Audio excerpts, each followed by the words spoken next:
Super Saravana stores.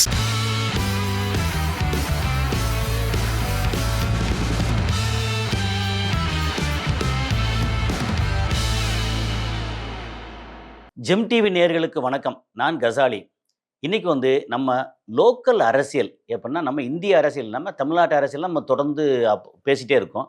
இந்த தமிழ்நாட்டு அரசியல்ல இப்போ முக்கிய பேசு பொருளா இருக்கிறது யாரா இருப்பாங்க? கண்டிப்பா ரெகுலரா இருக்கக்கூடிய ஆளுங்கட்சி திமுக. அவங்க இப்ப திருச்சியில மிகப்பெரிய அளவுக்கு மாநாடு போட போறாங்க. அதுக்கு 10,00,000 பேர் வரப்போற சொல்லிட்டு இருக்காங்க. அது ஒரு பக்கம் நடக்குது. அதுக்கப்புறம் ஈரோட்ல இவர் நம்ம எதிர்க்கட்சி தலைவர் எடப்பாடி பழனிசாமி அவர்கள் பேசியிருக்காங்க. அவர் பேச்செல்லாம் காரஞ்சாரமா பேசுறாரு. என்ன இந்த மாரி அவர் பேசுனதுல இந்த ஆம புகுந்த வீடும், அமீனா புகுந்த வீடும் விளங்காது. அதே மாரி ஓபிஎஸ் இங்க கிளம்பி போய் அங்க போயிருக்கிறாரு. அவர் இங்க இருக்கும்போது என்ன பாடுபடுத்தினாரு? அவர் ஒழுங்கா இருந்தாரா? இல்ல.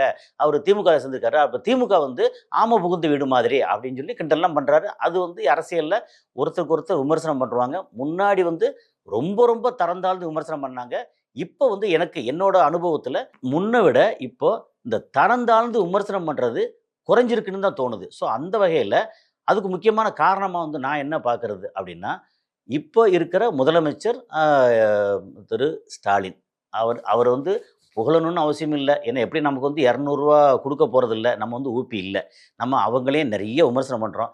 ஏன்னா ரொம்ப குறிப்பா நெறைய நலத்திட்டங்கள் பண்ணா கூட, அவங்க பண்ணியிருக்கிறதுலயே அவங்களுடைய நிர்வாக சீர்கேடு ரொம்ப ரொம்ப அதிகமா இருக்கு. அதெல்லாம் ஏற்கனவே பேசிக்கிட்டே இருக்கோம். என்னன்னா, க போலீஸ் துறை, காவல்துறை இருக்குல்ல, காவல்துறை உண்மையிலே கேடுகெட்ட துறையா தான் இருக்கு. அங்க ஒண்ணு, இங்க ஒண்ணு சில காவலர்கள் பெர்சனலாவே நல்லவங்களா இருக்காங்க.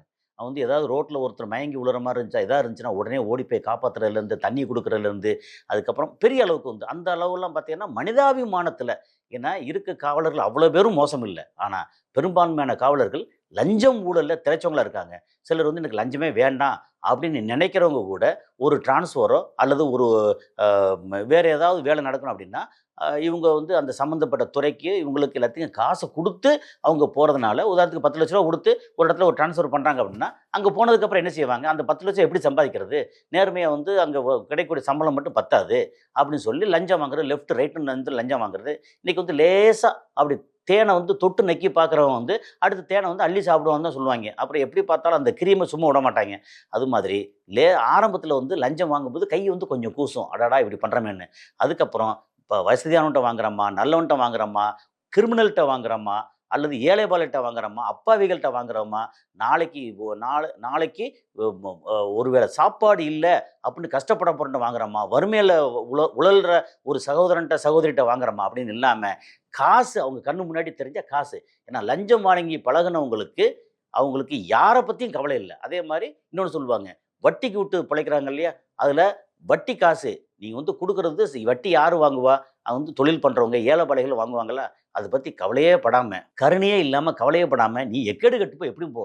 எனக்கு வட்டி பணம், அசல் பணம் வந்துரணும் அப்படின்னு நினைப்பாங்கல்ல. அது மாரி லஞ்சம் வாங்குறவங்க, இவங்க யாரு? இவங்க அப்பாவிகளா? பாவமா?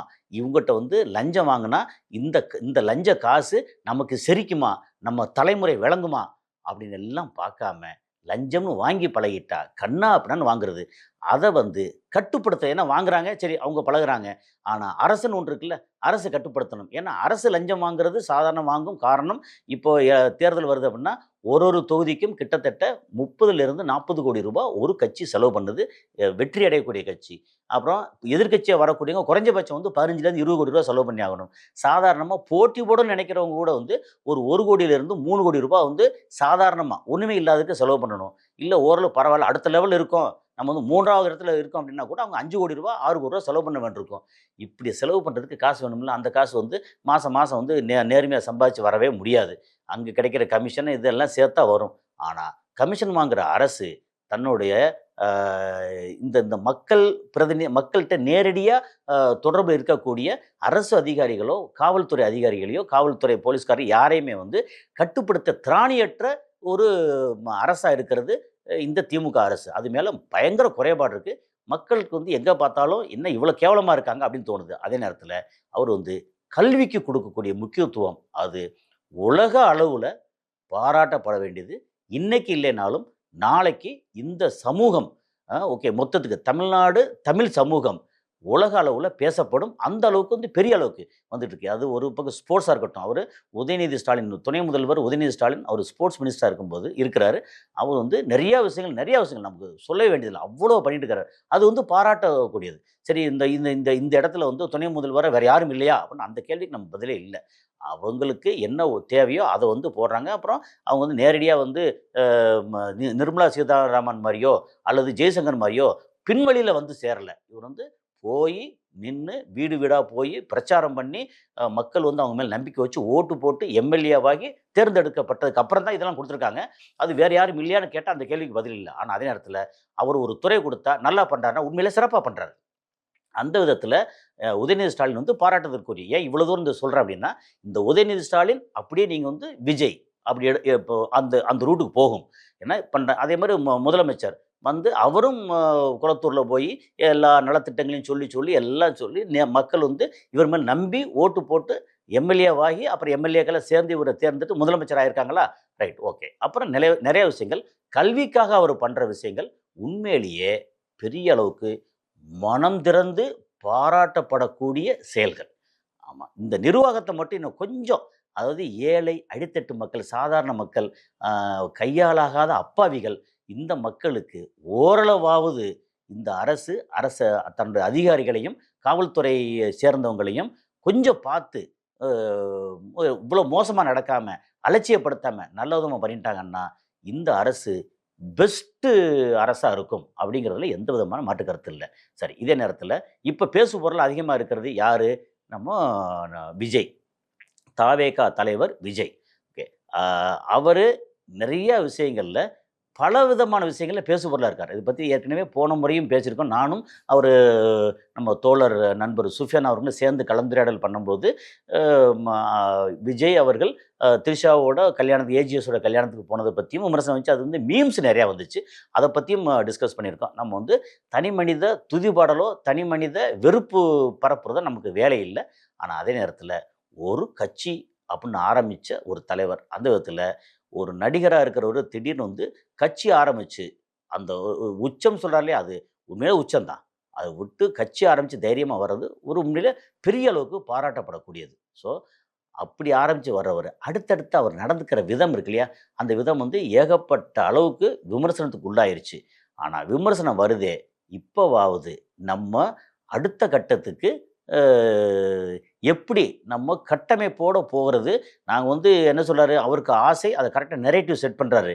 ஆ எனக்கு எதிரி ஸ்டாலின் சார் தான் எதிரி. ஒண்ணு போட்டி 2 பேருக்கு தான் போட்டி. ஒண்ணு டிஎம்கே, இன்னொன்னு டிவிகே. அல்லது அவர் சொல்றது எப்படின்னா, போட்டி. ஒண்ணு டிவிகே, இன்னொன்னு டிஎம்கே. ஃபர்ஸ்ட்டு டிவிகே, அப்புறம் டிஎம்கே அப்படின்னு. அது போக வந்து கட்சிகள நாங்க ஆட்சியில குடுப்போம், ஷேர் குடுப்போம் எல்லாம் சொல்றாரு.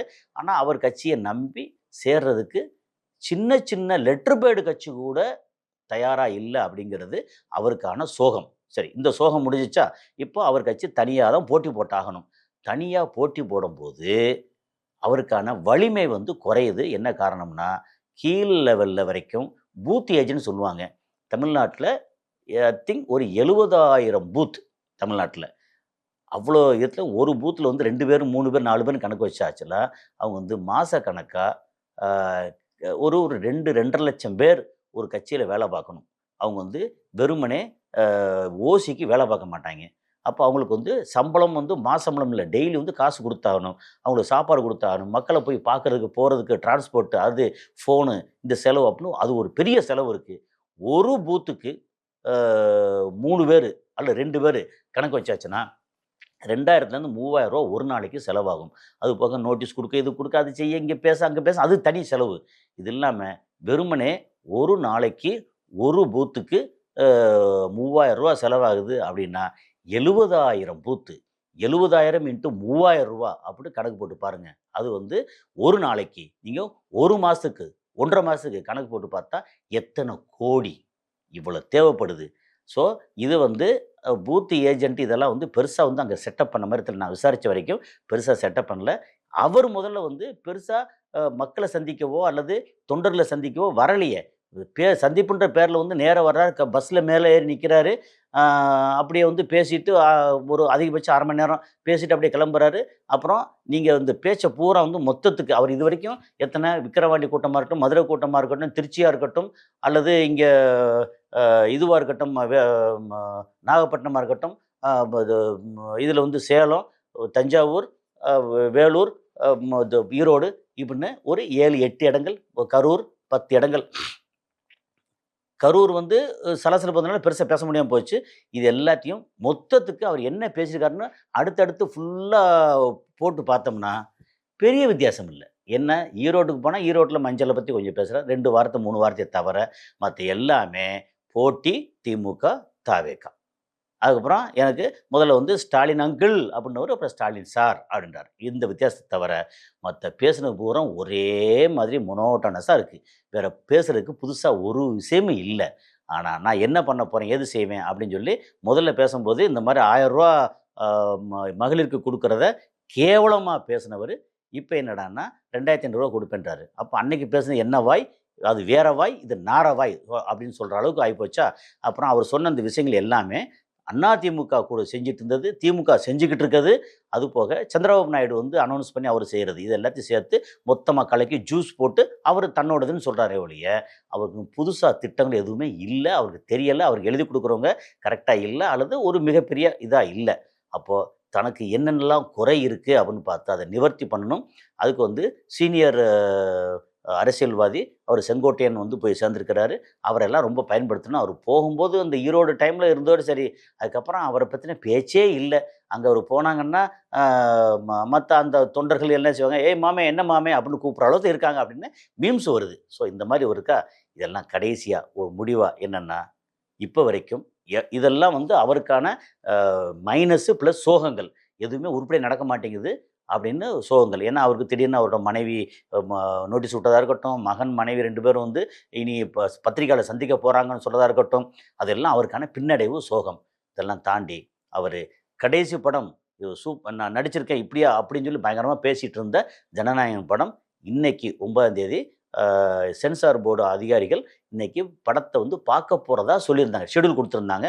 சரி, ஓகே அப்படின்னு இன்னைக்கு படத்த பார்த்தா, படத்துல வந்து பெரிய அளவுக்கு சொல்றதெல்லாம் ஒண்ணும் இல்ல. அவங்க என்னென்னலாம் கேட்டாங்களோ அது பூரா வந்து கட் பண்ணியே மாத்தி கீத்தி நிவர்த்தி பண்ணி எல்லாம் ரெடியா இருக்கு.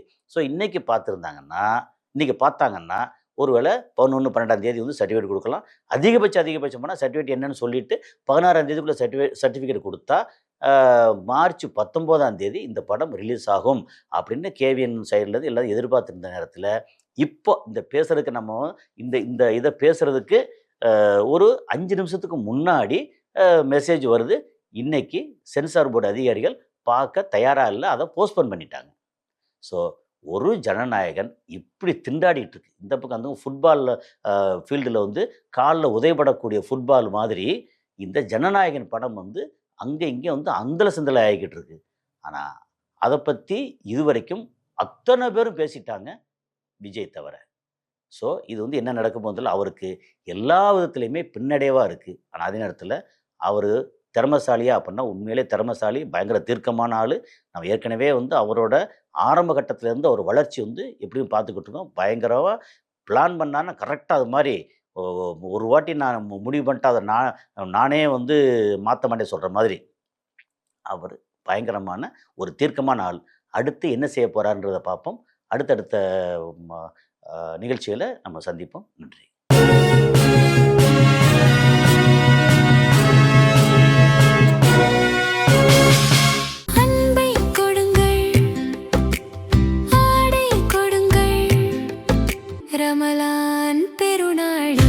Super Saravana stores,